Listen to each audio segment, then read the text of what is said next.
asalaamaaleykum guys maa ngi leen di nuyu yéen ñëpp di leen ziar di leen jox seen wàccuwaay bu baax di leen ñaanal jàmm te di ko sàkku ci yéen it alors gars yi man tey dama ñëw vidéo bu tey bi pour am lu ma leen laajte quoi très rapidement Pape Malick Ndour moom li mu wax barki Demba Ndiaye moom ñun kese dañ koo dégg wala sama tooma da cay jotagul le procureur. Parce qu'en principe Pape Malick Ndour fi ñuy waxee nii Pape Malick Ndour waroon na dem toog ci kanamu procureur wax ko moom li mu wax dem expliquer ko li mu wax keroog moom fan la ko teg sincèrement quoi. J'appelle les forces vives de la nation pour lan ñu dajaloo pour def lan dem mettre le gouvernement en place pour mettre un gouvernement de transition luñ ciy dégg. On fait un coup d'État, mettre un gouvernement... Parce que si on parle de gouvernement de transition, c'est parce qu'il y a un coup d'État, bro. Qu'est-ce que tu voudrais qu'il y ait d'autre? Soit c'est un coup d'État constitutionnel, soit c'est un coup d'État armé, soit c'est... Voilà. Mais forcément, il y a un coup d'État qui a été fait. Étant donné que amul gouvernement bu légitime et légal bu fi ne, ñu teg benn gouvernement de transition pour pouvoir aller à des élections. Loolu ñuy wax gouvernement de transition. On transite. On sort d'un état boo xamante ne voilà li ko andi peut-être ci nguur gi légitimul pour aller vers les élections kon yow loolu boo ñu ko waxee mooy da ngeen di coup d'état léegi man dama bëgg xam ndax ñun kese ñoo dégg loolu wala nu mu demee quoi exactement parce que en fin de compte à ce rythme on ne comprend plus quoi ba le gars mu dellu am sañ-sañ ci ginnaaw di menacer le ministre. Ak xawma kan ci ku ci intervenir naan leen waaye da leen di yónnee mise en demeure xawma lan ak lan tout simplement parce que ces derniers ont interprété ces propos yi nga xamante ne je sais pas man à moins que ni Pape Malick Ndour moom kese mu dégg fi tubaab ci Sénégal wala kon ñun as tuut gi ñu jot a jàng école ñun kon voilà njëriñu ñu dara quoi dégguñu làkkum tubaab mais jàmbaar ça continue à ce rythme dina mujj doy waar de après c'est waaw day yeewaat yeneen daal parce que du ñoom ni ñuy doxalee moo ñuy métti xam nañu seen doxalin la ñuy dox ci ginnaaw maître Ciré Clédor Ly def na ci benn tribune wax ci ay affaires yu am solo rawatina sax ci lu jëm ci domaine justice parce que moo ñu ko gën a xam c'est un pratiquant du droit. Peut-être niveau d'information fi mu toll suñu bos tollu ci mais gars yi cette inaction qui se passe derrière ñii ni ñu nekk di doxalee man boog bu leen jaaxalul man jaaxal na ma waaw jaaxal na ma de je ne dis pas inactivité parce que bokkul ak inaction activité mën na am ci ginnaaw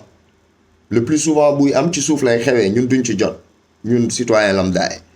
ñun ci li ñuy jot mooy les actions li feeñ ñu gis ko mun ko interpréter xam ni ci lii la jógee ci fii la jëm voilà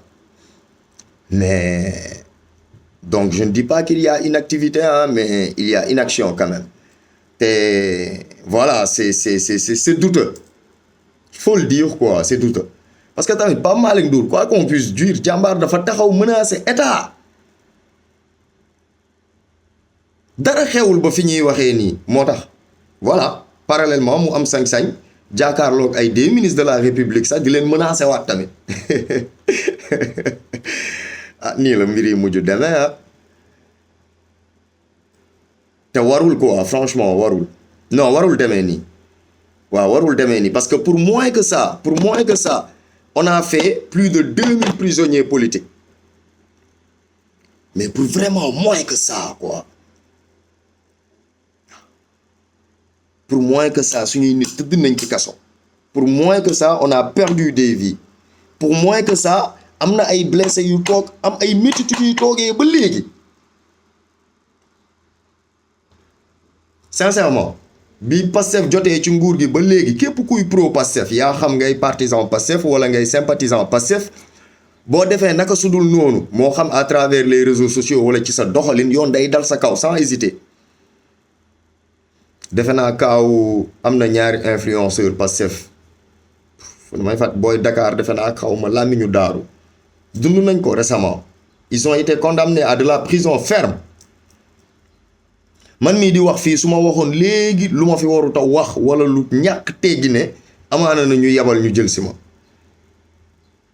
mais jàmbaar Pape Malick Ndour il peut pas se permettre taxaw menacer de renverser un gouvernement légal et légitime boo xamante ne du ay yaama neex nii kese mu la ñu xëyee dem sàndil ko suñu carte déedéet il y a eu toute une histoire derrière pour qu'on en arrive là où nous en sommes aujourd'hui kon bu Pape Malick Ndour taxawee yëkkati kàddu yi ni mel non mais vraiment la moindre des choses ah ne serait-ce que pour ñun c'est 54% de sénégalais yi nga xamante ne ñun ñoo yëkkati suñu carte dem sàndil ko Bassirou Diomaye Faye non yaram lii ça ne doit pas passer à perte ses profits après nag ku mu neex na xalaat lu ko neex ku mu neex voilà mais jàmbaar il faut qu'on aide le président Ousmane Sonko quoi sérieusement parce que kooku nit kese la il ne peut pas être au four et au moulin te sincèrement il se passe de ces choses mais tu sais nettement que ni le système est toujours en train de se battre pour subsister et c'est normal c'est normal c'est tout à fait normal au regard de li ñu fi def yëpp c'est tout à fait normal que ñoom duñu bàyyi mais dama koy yàgg naa ko di ko wax te du ma dem di ko wax li fi xew 2024 révolution la du woon ay simple élection nii te jàmbaar révolution dafa am lu muy àndal tamit faut pas continuer comme ça sérieusement jàppale leen ñu quoi non mais on peut vraiment pas continuer comme ça sincèrement te kaaw Pape Malick Ndour bii man bu amul suite dinaa joome quoi sincèrement quoi kaaw Pape Malick Ndour bi bu amul suite man dinaa jaaxle de gars yi ku ma ci mën a jàppale expliquer ma dama expliquer parce que voilà quoi Pape Malick Ndour jàmbaar li mu wax keroog rëy na de rëy na lool ku ko neena lit neenul ku ko tuuti lit tuutiwul te yàgg naa ko di wax samay vidéo li Pape Malick Ndour wax du ay kàddu nii anodin nii c'est un travail qui est en train d'être fait ci suuf te boo xoolee ni c'est tellement en fait ça c'est tellement à l'œil gars yi jàppale leen président Ousmane Sonko par ricochet ngeen jàppale ñu neexul ci xoola